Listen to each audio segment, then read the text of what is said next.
Hello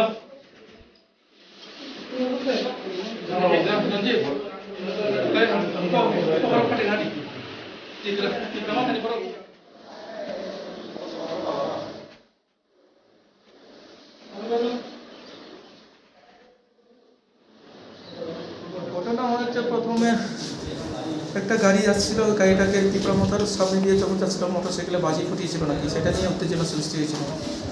এর মধ্যে কিছু মোটরসাইকেলে এসে তীব্রমতার যে গ্যাদারিং ছিল সেখানে রাস্তার পাশে গাড়ি, সেই গাড়িগুলো ভাঙচুর করলো। এটা নিয়েই খুব হয়ে হলো, বাগদৌড় হলো। প্রথম অবস্থায় সবকে থামিয়ে ফেললাম, সব কন্ট্রোলে ছিল। আবারও হঠাৎই আনকন্ট্রোল হয়ে যায় মন্ডল অফিসটা ভাঙচুর করে, এবং খবর পেলাম ওদিকে ইনজুর আছে বলে। ইনজুরকে রিকভারি করতে গেলাম, তখন থেকে আরও উত্তেজনাতে আসলো আক্রমণ।